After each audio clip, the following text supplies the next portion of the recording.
जो लोग आपके बारे में बुरी राय कायम कर चुके थे वो खुद ही आपकी परफॉर्मेंसेस से आपके बारे में अच्छा सोचना शुरू कर देंगे। लग्जरी आइटम्स ये आपकी ज़िंदगी में बढ़ेंगे जिससे सुकून आएगा। ये वो वाला सुकून है जो गैजेट्स के थ्रू आता है।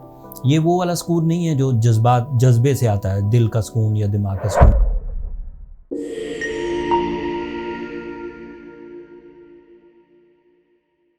अस्सलाम वालेकुम कैप्रिकॉनियंस, मैं हारिस अज़मी प्रोफेशनल एस्ट्रोलॉजर आपकी खिदमत में हाजिर हूँ इस हफ्ते की एस्ट्रोलॉजिकल रिसर्चेस के साथ।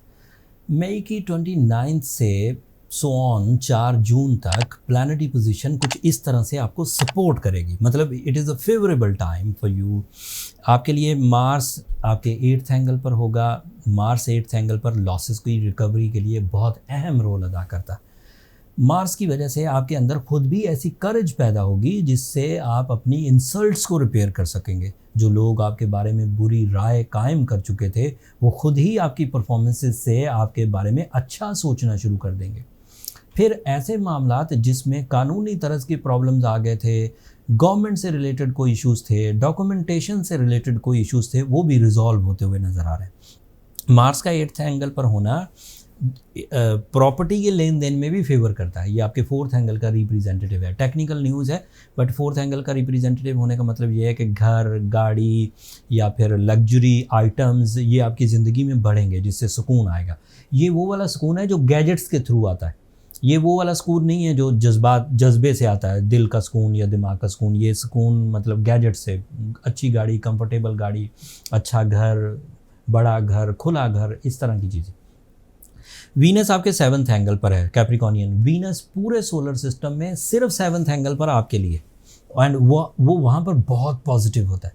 7th एंगल पर की पॉजिटिविटी रिलेशनशिप के कैंडिडेट कैप्रिकॉनियंस के लिए किसी ब्लेसिंग से कम नहीं। उसने एक साल में एक दफ़ा 20 से 25 दिन के लिए 7th एंगल पर से गुजरना होता है। By rules this is the season of romance, this is a season of emotional attachment, this is a season of emotional commitments. इस वक्त प्रपोज करना, प्रपोजल एक्सेप्ट करना, लाइफ पार्टनरशिप सेरेमनीज़ करना, निकाह, मंगनी, ये सब के लिए ये बेहतरीन टाइम है। विदाउट एनी कैलकुलेशन अगर कोई कैप्रिकॉनियन है पेयर कपल में से तो वो ये कर सकता है, इख्तियार करे, उसको फेवर ही मिलेगी। मरकरी आपके लिए 5th एंगल पर है। This is another positivity for your mind abilities. Mercury के 5वें घर में होने से कम 5 ही बड़े फ़ायदे होंगे तो इससे भी ज़्यादा, लेकिन मैं 5 गिनवाता हूँ आपको। एक तो मरकरी 5th एंगल पर पब्लिक इमेज को बेहतर कर देता है। पब्लिक इमेज का मतलब ये है कि ऐसा नहीं कि आप चलते जा रहे हैं और लोग आपके बारे में कुछ राय कायम करें, ऐसा नहीं। आपकी परफॉर्मेंसेस लोगों के दिलों में आपका घर पैदा कर देगी। आप ज़्यादा जीनियसली बात करेंगे, ज़्यादा मैजिकली बात करेंगे, जिससे फ्रैंकनेस डेवलप होगी। और फ्रैंकनेस सराउंडिंग तक महदूद नहीं रहेगी कि 2-4 लोगों से आप मिले और उन्हीं तक आप महदूद रहे, उनसे आगे बढ़ेगी और पीआर बढ़ेगी और पब्लिक रिलेशंस बढ़ेंगे, तो ये इंक्रीज़ आता है। इसका दूसरा advantage, it is creating concentration, mind focus रहने लगता है, उसमें से नॉन डिसाइसिव बिहेवियर ख़त्म हो जाते हैं, बंदा डर ख़त्म कर लेता है एंड कंसंट्रेशन के साथ चलता है। इसे उर्दू में मुस्तकिल मिजाजी कहते हैं। मिजाज में ठहराव आता है, चीज़ें आगे बढ़ती हैं। तीसरा फ़ायदा इसका, it is helpful for physical stamina, it is helpful for organ performances. इसका चौथा फ़ायदा, ये हायर एजुकेशन के लिए बहुत सपोर्टिव होता है। जब हायर एजुकेशन के लिए सपोर्टिव है तो दैट मीन्स मैंने पेशेंट को ही बड़ी कर दी है, उससे नीचे के सारे ही फेज़ ऑफ एजुकेशन सपोर्टिव होते हैं। अमूमी तालीम, in general education, higher education सभी फेवरेबल होते हैं। एंड इवन रिसर्चेस, जो एजुकेशन एक्टिविटी तो नहीं है लेकिन माइंड परफॉर्मेंसेस है। आप खुद अपनी कोई रिसर्च कर रहे हैं, कोई मिस्ट्री चेक करने की कोशिश कर रहे हैं, किसी बिलीव को पुख्ता करना चाह रहे हैं, उसके लिए भी मरकरी आपको फेवर करता है। आपके लिए सूरज 6th एंगल पर है। This is helpful for your physical health, confidence. Government jobs के जो कैंडिडेट कैप्रिकॉनियंस हैं उन्हें गवर्नमेंट जॉब मुयस्सर आ सकेगी। ऐसे कैप्रिकॉनियन जो हुकूमती सतह पर हैं वो अपने अंदर कुछ पॉजिटिविटीज़ देखेंगे। कैप्रिकॉनियन जो पॉलिटिशियंस हैं उन्हें सूरज की फेवर जून की 20 तारीख तक रहेगी, उसके बाद फिर ये 6th एंगल से निकल जाएगा। आपके लिए नया चांद होगा, आपके लिए फुल मून होगा आपके 12th एंगल पर। ये थोड़ी कमज़ोर हालत है लेकिन खैर ये आपके लिए बहरहाल इमोशनल बूस्टर की वजह बनेगी। इमोशनल बूस्टर का मतलब ये है कि जो जिस तरह का भी आपके पास जज्बा होगा वो इन्हेंस होगा। जज्बा रूहानियत है, मोहब्बत है, ज़िम्मेदारी निभाने के जज्बात हैं, ये सब बढ़ेंगे। जुपिटर आपके 5वें घर में है, ये अलग से आपके लिए बेनिफिशियरी है, मरकरी के साथ है। 5वें घर में जुपिटर बेऔलादी के ख़ात्मे के लिए एस्ट्रोलॉजिकल रूल्स के मुताबिक फेवर करता है। 5वें घर में जुपिटर खुशबख्ती को इन्हेंस करता है, जिससे कामयाबी तवक्को से बढ़कर मिलती है। 5वें घर में जुपिटर जो नॉलेज है उसको मुस्तहकम कर देता है, मतलब उसका एक मंजिल क्रिएट हो जाती है, फिर उससे पीछे नहीं जाएंगे आप, फिर उससे आगे बढ़ेंगे आप।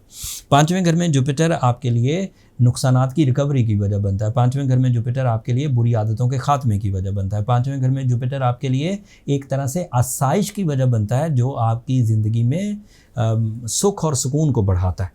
सैटर्न आपका रूलिंग प्लैनेट इस वक्त 3rd एंगल पर है। This is so positive. अभी तक तो पॉजिटिव है, अगले हफ्ते भी पॉजिटिव ही रहेगा।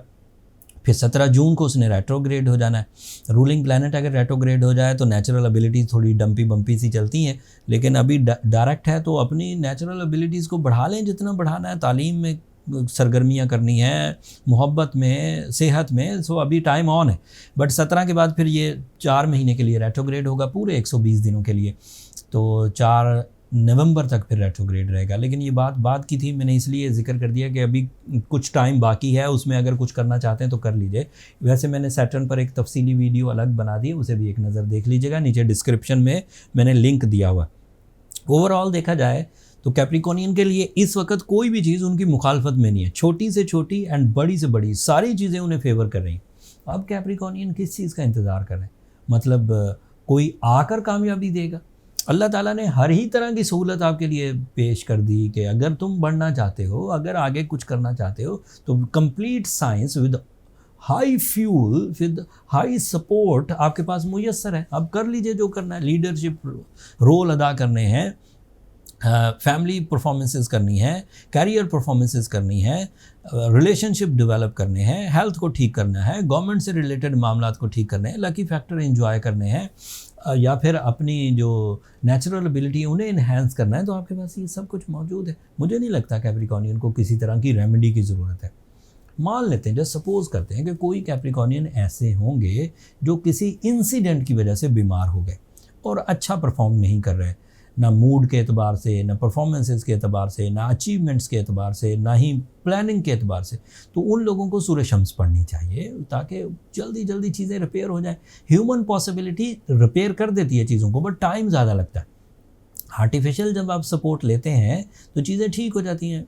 मिसाल के तौर पर आप सूरह शम्स पढ़ेंगे तो एक्स्ट्रा ब्लेसिंग्स मिलेंगी, खैर बरकत मिलेगी, चीज़ें जल्दी ठीक हो जाएंगी। ब्लू सफ़ार पहनेंगे एज अ कैटलिस्ट, उसकी फ्रेंडली रेडिएशन थोड़ा डेवलपमेंट तेज़ कर देगी, चीज़ें ठीक हो जाएंगी।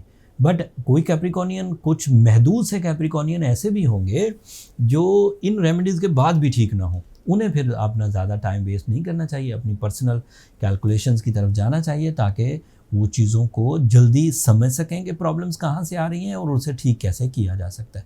पर्सनल कैलकुलेशंस के लिए ये नंबर नीचे चलते रहते हैं, आप उन पर रब्ता करके अपने लिए टाइम ले सकते हैं, बट वो फ्री फोरम नहीं है कैप्रिकॉनियंस, होपफुली आप अंडरस्टैंड करेंगे। अगले हफ्ते तक के लिए अब मुझे इजाज़त दीजिए। अपनी दुआओं में मुझे और मेरी टीम को ज़रूर याद रखिएगा।